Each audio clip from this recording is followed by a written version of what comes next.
Hello everyone, welcome to my YouTube channel. पिछले class में हमने अपना सेकंड यूनिट वन में जो सेकंड टॉपिक था वो पढ़ा था, जो कि आपका था संस्कृति मूलक और सभ्यता मूलक के बारे में। आज हम लोग पढ़ने जा रहे हैं जीव जगत जगदीश के बारे में।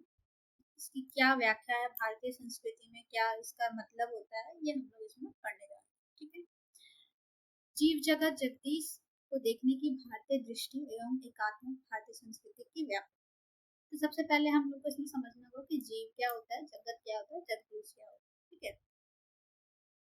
तो भारतीय दर्शन एवं संस्कृति का मूल आधार समग्र एवं एकात्मक दृष्टिकोण है, जिसके अनुसार समस्त सृष्टि विभिन्न तत्व जीव जगत और जगदीश से बना। यानी भारतीय परंपरा में ऐसा आप लोग सुने भी होंगे, जीव जगत जगदीश, यानी जो सृष्टि है वो तीन चीजों में बनी हुई है।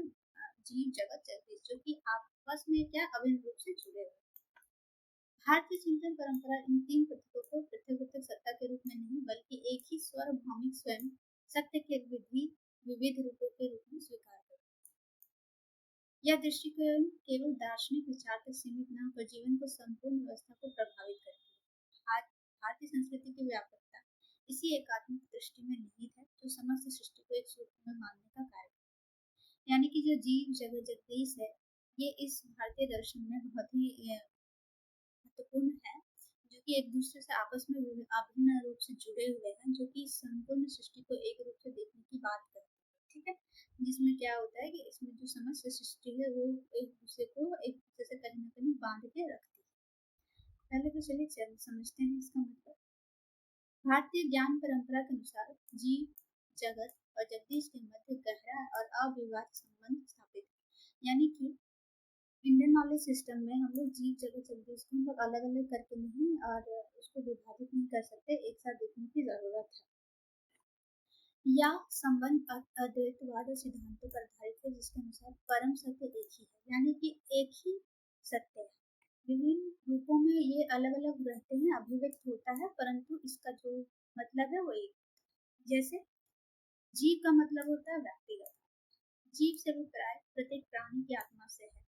भारतीय दर्शन के अनुसार आत्मा नित्य, शाश्वत एवं अविनाशी है। यह परमात्मा का अंश है। प्रत्येक जीव में ईश्वर का अंश विद्यमान है।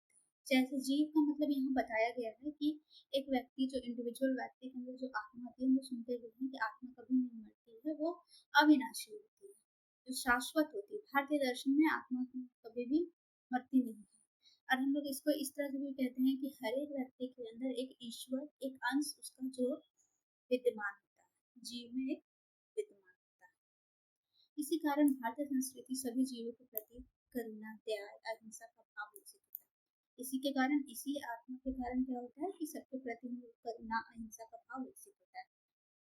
यह दृष्टिकोण मानव को समस्त प्राणियों के साथ समानता एवं सह-अस्तित्व की भावना अपनाने के लिए प्रेरित करता है। ये कॉन्सेप्ट क्या करता है, मानव को प्रेरित करता है कि सबको सद्भाव से देखे, एक दूसरे की भावना को समझे और उसके लिए अच्छे काम कर सके, इसके लिए प्रेरित करता है। दूसरा है आपका जगत। जगत का मतलब हो गया संसार, यानी कि समस्त देश अदृश्य सृष्टि से है, जिसमें प्रकृति, जीव जंतु, वनस्पति, पृथ्वी, जल, वायु आदि सभी तत्व शामिल। पहले ये इंडिविजुअल में था, अब ये क्या होता है, होलिस्टिक में आ जाता है। जगत मतलब संसार, संसार में जितनी भी चीजें हैं, जैसे कि प्रकृति है, जीव जंतु है, वनस्पति है, पृथ्वी है, जल है, वायु है, अग्नि है, ये सारे इसमें तत्व सम्मिलित होते हैं। भारतीय दृष्टिकोण में जगत को केवल जड़ पदार्थों से नहीं माना गया, समय से नहीं माना गया, बल्कि इसे चेतना सत्ता का अभिव्यक्त रूप समझा गया। यही कारण है कि भारतीय परंपरा में प्रकृति के प्रत्येक तत्व को सम्मान एवं पूजनीय स्थान प्राप्त है। जगदीश यानी कि परमात्मा।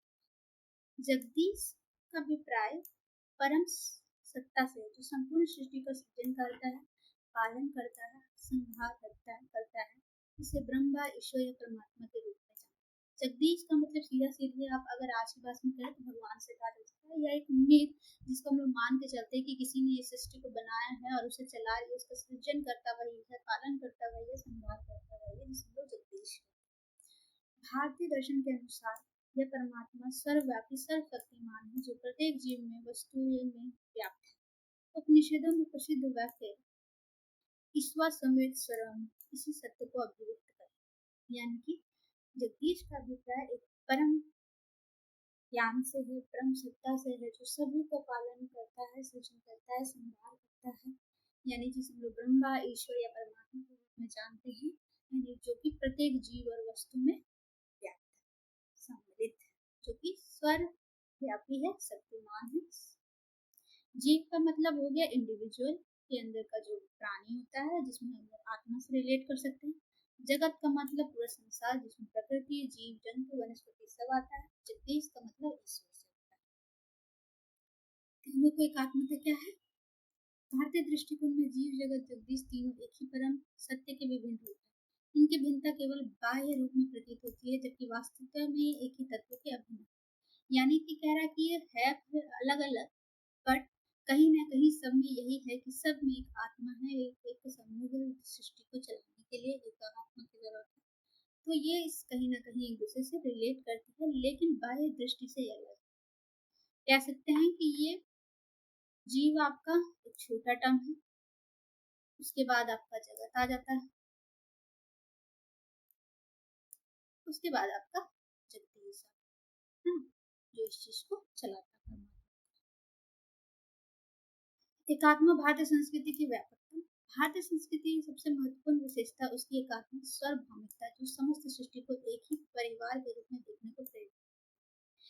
इसका मतलब होता है पूरी सृष्टि को एक दृष्टि से देखना, एक परिवार के रूप में। इंडियन नॉलेज सिस्टम में सारी सृष्टि को एक परिवार के रूप में देखा जाता है।